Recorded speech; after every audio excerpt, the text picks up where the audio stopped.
Listen to these words with your whole hearts.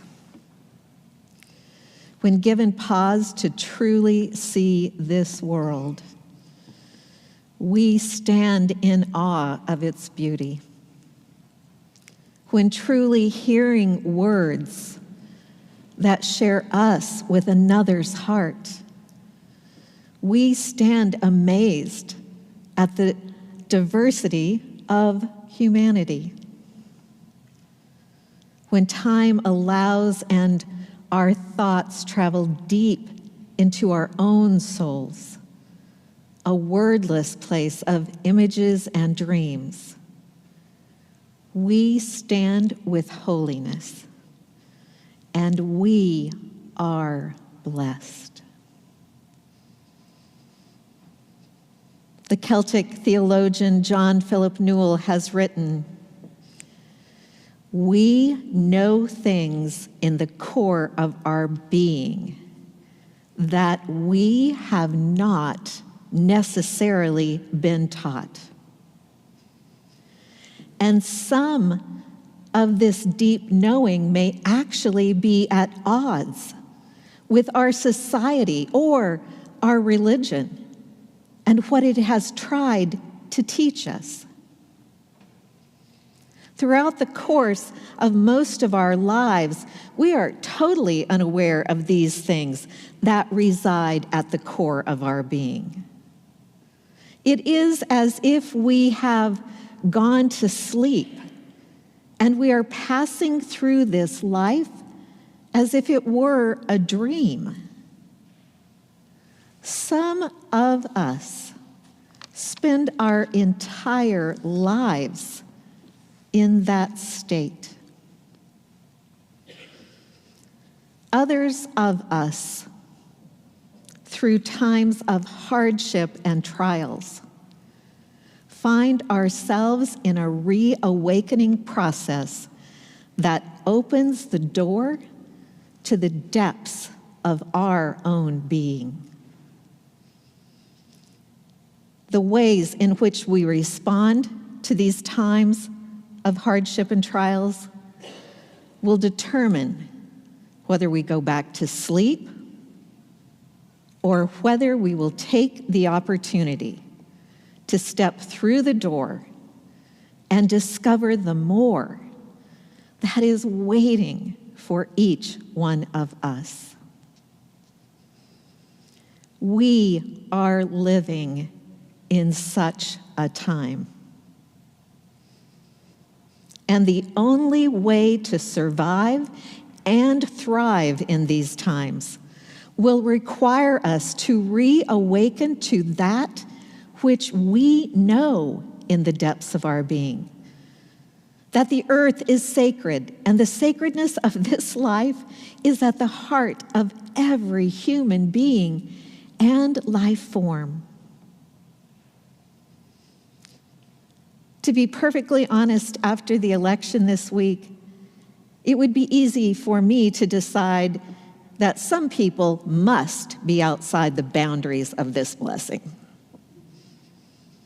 My initial impulse to go there demonstrates how far we have been removed from the understanding of that holiness, how far we have been removed from the original blessing that we have been given, which is the image of God that has always and forever been with all of us.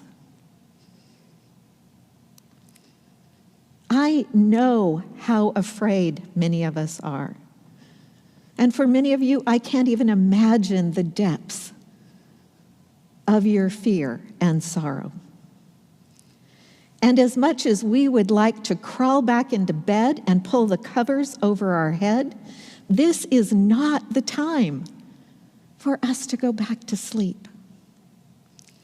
This is the time for us to awaken again to this deep knowing and to be transformed to the ways we choose to love and to relate and to act. Newell reminds us that this idea of what is deepest within us corresponding to what is true is not a new concept. From the ancient Greek philosopher Plato to the 20th century founder of psychology, C.G. Jung, many others in between, it has been argued that for us to recognize truth, there must be something within us that already knows it. Yesterday morning, with a blank page staring me in the face, I was afraid I had absolutely nothing to say this morning. This week has rocked me to my core. Everything that I thought was good and true about our country, every horrible thing I believed would be refuted in this election, came to naught on Tuesday night. And yet, I remained uncharacteristically calm. When I wrote that in a text to my best friend on Thursday, she quickly replied, "You're still numb." And it was in that voice. I hadn't cried, I hadn't screamed, I hadn't shaken my fist at God. And while perhaps my friend was right, and all of that will come later, I actually don't believe it will.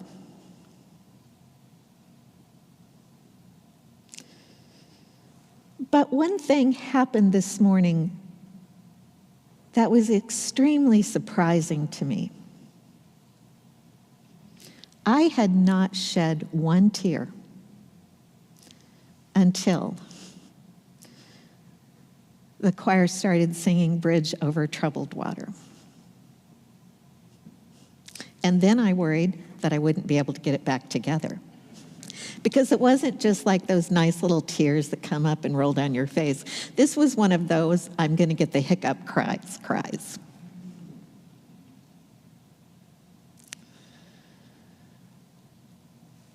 I, though, still believe we are going to make it. You know, a few weeks ago, I promised you we were going to get through this together. I do not like to break promises. And I'm realizing more and more each day, between Pluto and Carl Jung, Pluto, that's even better. We do live in LA and Disney is our friend, right? Oh my gosh. Pluto may come to have new meaning for all of us.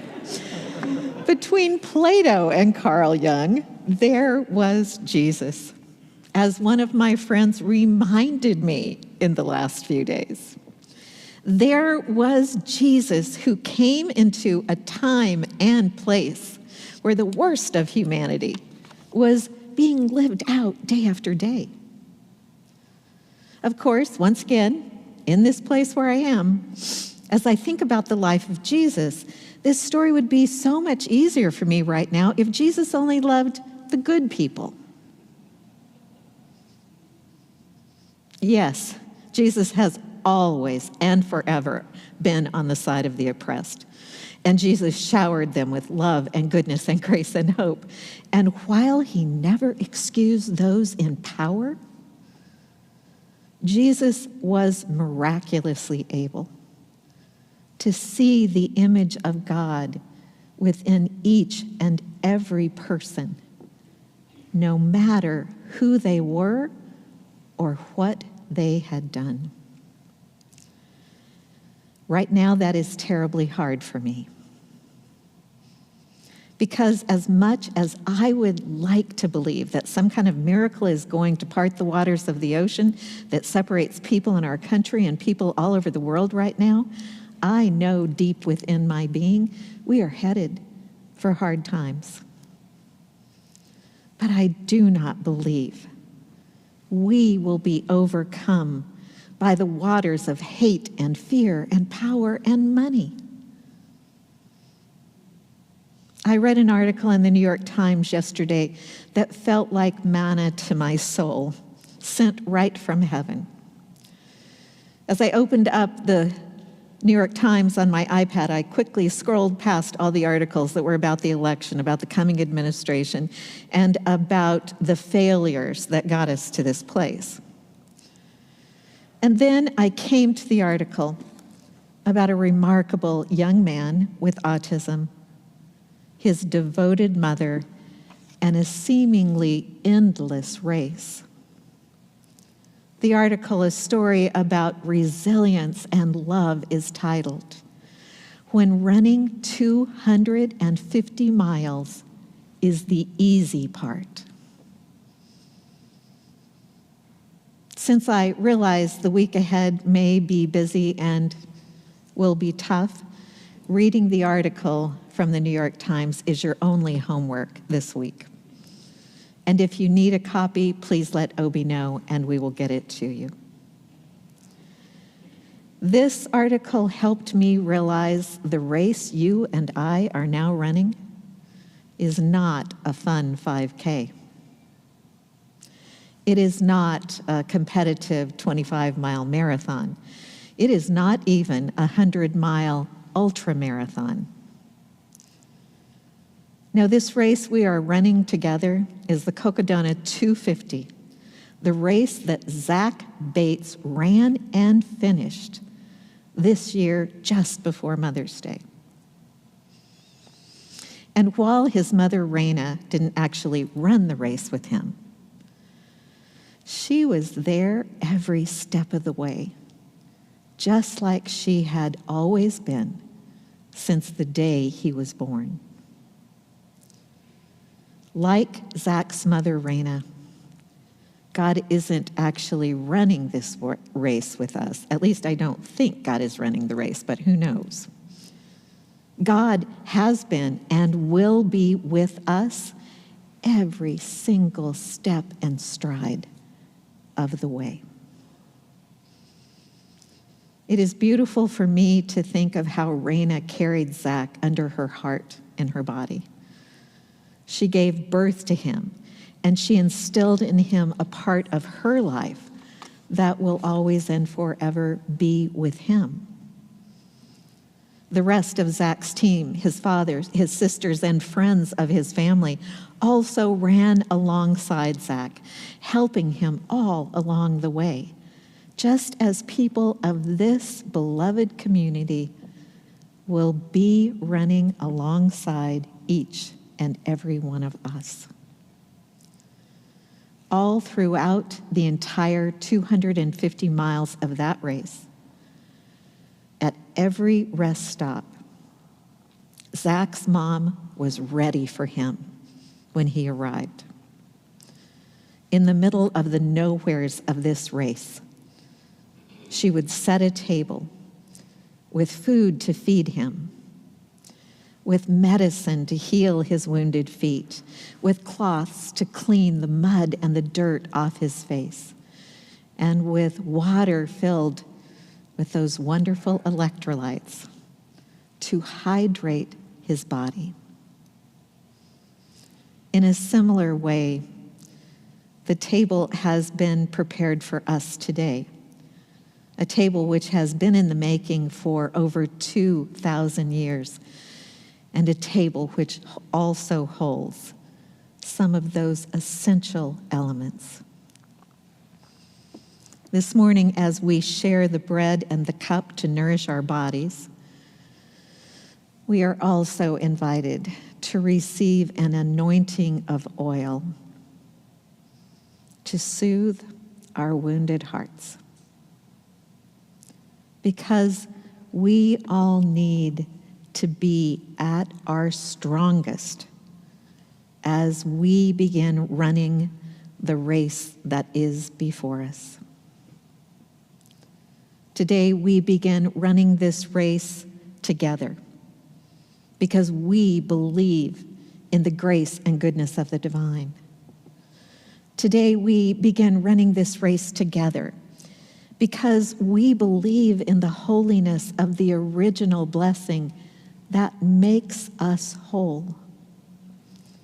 Today, we begin running this race together because we know that together we can go as far as it takes to see our country and our world find its heart and soul again, or perhaps for the very first time, find its heart and soul. So now we come. Whether we have a lot of faith, a little faith, absolutely no faith, or we are of another faith. We come with hearts that are broken. We come with bodies that are exhausted.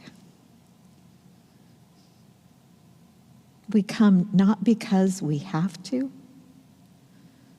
but because we can. Because this is a table that will always feed everything that we need in our bodies, in our hearts, and our minds. May it be forever so.